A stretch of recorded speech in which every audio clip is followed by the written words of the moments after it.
lot of men and women sacrifice a lot in their lives, some paying the ultimate sacrifice, so we have the freedom to do exactly what we're about to do. Today we're going to talk about a special man in my life. So getting you to lead you through the pledge of allegiance to our flag. This is an honor. So I'd ask you to take it seriously today. I pledge.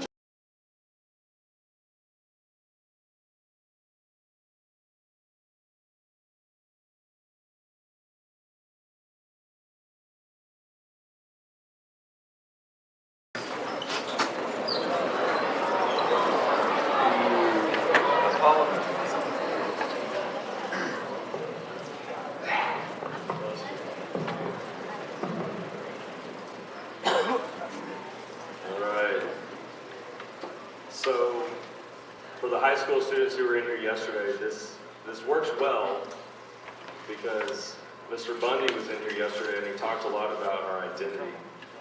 And that's a lot of what I want to be able to talk about over the next 2 days. So you're going to give me today and you also give me tomorrow.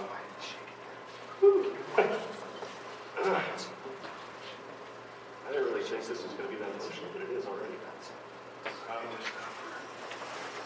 We'll talk about that.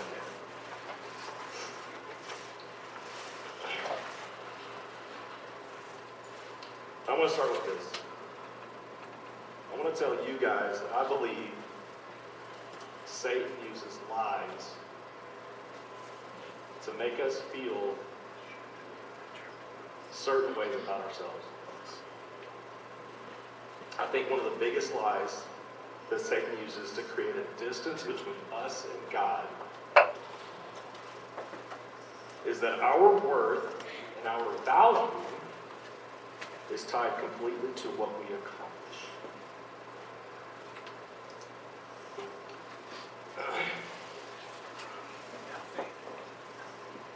Just a little less than a month ago, on Christmas Day, my dad passed away from pancreatic cancer. We buried him on December 30th, the day before what would have been his 80th birthday. My dad was a really great man in a lot of ways. But what I want to do today and tomorrow, is I want to use his life to show you something profoundly important that I've learned about my life. I hope you're going to be able to learn about your life as well. So I'm going to tell you a shortened version of my dad's life. His name was James Gary Hutchinson. He was born on New Year's Eve in 1941 at the tail end of what would have been the Great Depression era life here in the United States. And he was born just a few weeks after Pearl Harbor was bombed and the United States entered World War II. And as a history teacher, that's important to me. You can put the next slide up. Feast your eyes on that. Now that's not my dad, actually. That's me.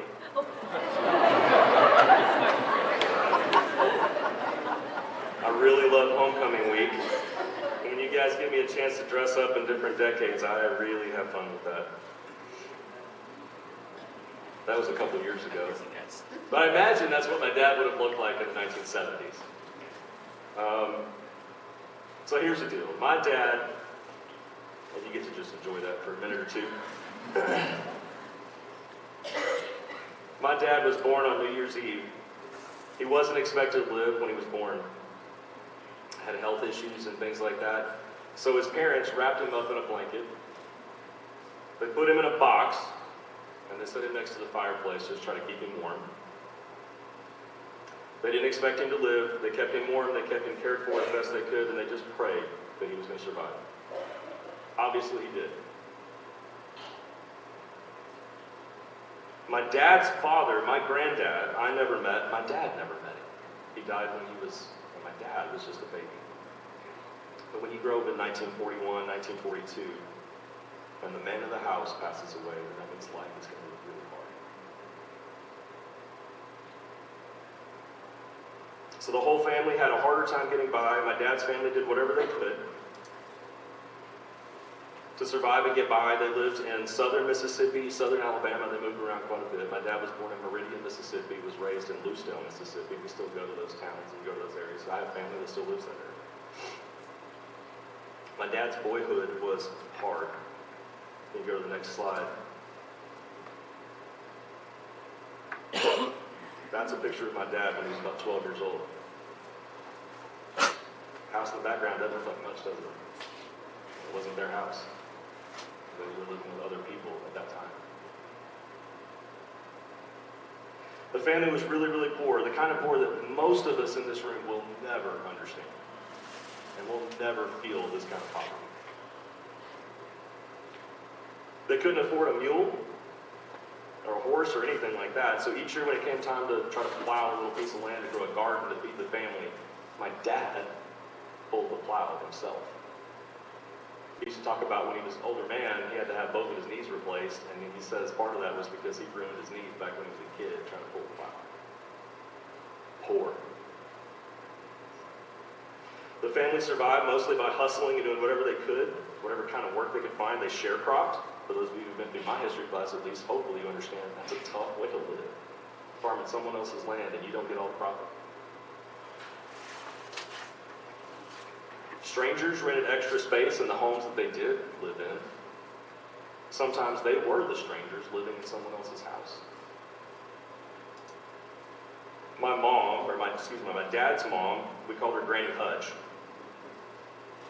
She helped pay the bills as much as she could by doing other people's laundry, doing ironing, sewing, lots of little projects. When times were particularly tough, the money was really scarce, they hunted and fished just to try to feed the family. The family scrapped and fought for everything that they had. And even then, it wasn't much. My dad was the youngest of 6 children. 2 of his older brothers left home when he was young, and they joined the Navy. They went off on deployments to different places around the world. They sent money home from those stations they were at to try to help the family as much as they could. Another one of his older brothers died when he was about 14 from what they think now was probably something like stomach cancer. One of my dad's older sisters suffered from an extremely high fever during her childhood. She lost her hearing, had to go to a deaf school. To this day, she's still alive, can't hear a thing. The other sister, she was kind of the hot one of the family. She married young, started families, married multiple times, supported the family as best she could, but that was the way she got out of that poverty.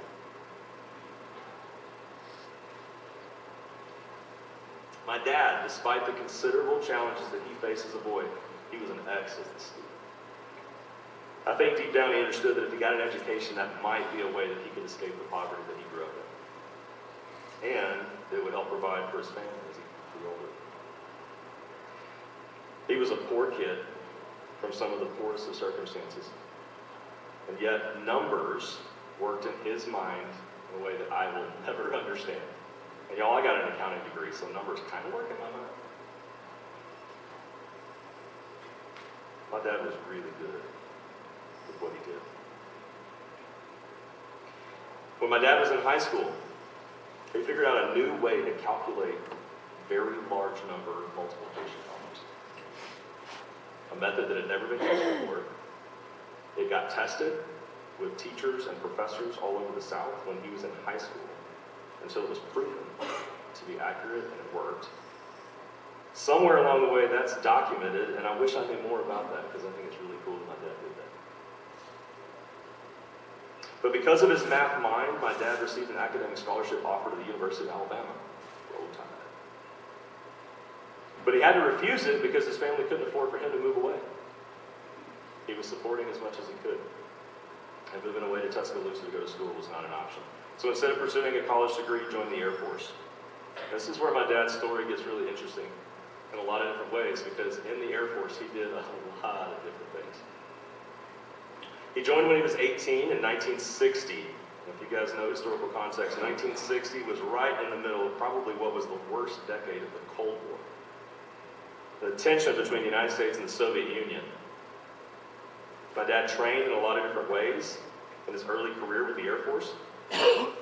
Early on, he operated as a courier. So in the 1960s, this was a tough time to be a courier.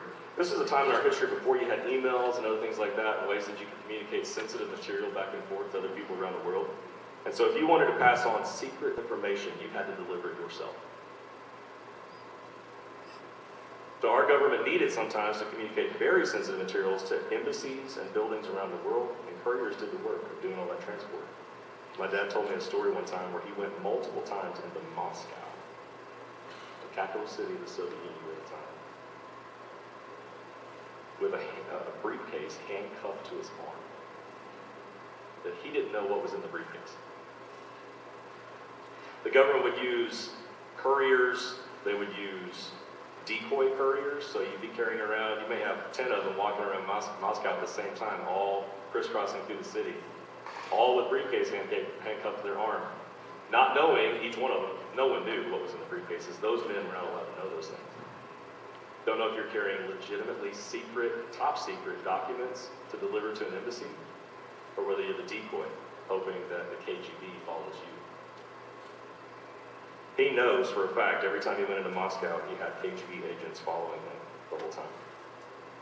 My dad had traveled all over the world doing courier work. He also traveled extensively in Southeast Asia, in places like the Philippines, Cambodia, Laos, and Vietnam, all through the 60s and 70s, and all throughout the Vietnam War.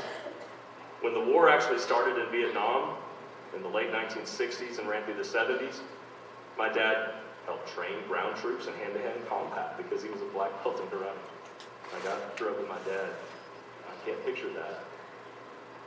He didn't seem like that kind of guy, but he was. So go to the next slide. That's an HH-53 helicopter used extensively during Vietnam. So a little later, Dad was recruited to the 40th Aerospace Rescue and Recovery Unit. They were nicknamed the Jolly Green Giants because they were big helicopters. Their job was to fly into the jungles, sometimes in the middle of a firefight, and pull our combat teams and units out of the jungles in Vietnam. Go to the next slide. There's another picture of an HH-53, and that one you can see on the back side of it, there's a deck that lowers. And the other view you get is from the inside of it, looking out. The picture you see there is just a stock photo off of Google. This is what my dad would have looked like. He had a physical, stout build, right? He was kind of low to the ground. He wasn't very tall, but he was strong. And so they trained him as a tail gunner on the HH-53 helicopters. He would stand on the rear deck of the helicopter, like that picture shows right there, strafing the jungles with a fully automatic 50 caliber machine gun for hours and hours while they ran their missions through the jungles. So he used to say that if you weren't strong enough to handle the recoil of that machine gun, it would rattle the teeth right out of your head. I believe it. There were parts of his duty that he did with the Jolly Green Giants in the 40th that he would never talk about. Some of it's classified, and some of it was just too hard for him to speak about. We go to the next slide. That's a popular picture that was used a lot during this time period. So late in the war, my dad was involved in the evacuation of 2 different U.S. embassy buildings. He was in Phnom Penh, Cambodia, when that embassy, U.S. embassy fell, and he was also in Saigon, South Vietnam, when the embassy fell to the North Vietnamese communists that had overtaken Saigon at the end of the war. This picture right here shows the evacuation of the Saigon embassy in progress. My dad was one of the last men still on the roof trying to get people out. You can go to the next slide again. Technically, after the war officially ended in 1975, there was another issue that happened over there. A bunch of Cambodian communist pirates took over a U.S. container ship called the USS Magwes. U.S. Marines and Dad's helicopter unit were responsible for trying to go and rescue of the ship that had been taken over by these pirates. And they succeeded. They got every one of those men out with no incidents. One of my favorite stories that I ever heard, I actually heard for the first time when I was here. I asked my dad to come here a few years ago and speak about his time in Vietnam with some of my history classes. Some of you actually, I think, were in that room when he did that. And my dad threw in a little comment kind of toward the end during a question and answer period at the end of it, and he said something that just floored me. You go to the next slide. That's one of the coolest planes ever built by our United States government. That's an SR-71 Blackbird. It's one of the fastest and most top secret planes ever created by the United States government. The Air Force did this. It's a spy plane. My dad helped design the black box for the video, like the recording equipment that goes in those planes to record where they are, their locations, all of that stuff. My dad helped design the black box for that thing while he was with the Air Force. That's cool. And my dad threw that out. I'd never heard it before. He said that like it was no big deal. Finally, go to the next slide. One of his experiences that he was most proud of was in 1971. President Nixon, who in that picture is the taller guy standing over here, met with Japan's Emperor Hirohito in Anchorage, Alaska in 1971. This was the first time that a Japanese dignitary had ever set foot on American soil. My dad was stationed at the time in Fairbanks, Alaska, at an air base there. And he was asked actually to be part of the presidential detail for that state dinner. He got to shake hands with both President Nixon and Emperor Hirohito. And I think that's cool. So to give you a little bit of historical context here, Emperor Hirohito, the shorter man standing there that looks definitely Japanese, was the same emperor that ordered the attack on Pearl Harbor the year that my dad was born. He was an enemy of ours at one time, but by 1971, that relationship had been repaired. My dad was so proud that he got to be a part of that. So later on in my dad's career, he went on to planning and logistics school with the Air Force. He spent a good portion of his career writing battle plans and handling the logistics of how to move forces and resources all over the world, from Vietnam to conflicts that took place in South America, to the Persian Gulf War, to Iraq, and even Afghanistan late in his career. He told a story once where he was working with battle plans late one evening, and a two-star general brought him a cup of coffee. If you guys understand military protocol, that kind of stuff didn't happen. Two-star general doesn't bring you coffee. My dad served our country with honor and loyalty. He retired from active duty with the Air Force after 20 years of service. He retired as a Master Sergeant in 1980, the year that I was born. He spent about a year and a half out of the service, and then went right back in as a civilian worker for the Air Force through civil service. And he enjoyed noting that when he went back to work, he actually took the same exact desk that he retired from a year and a half before.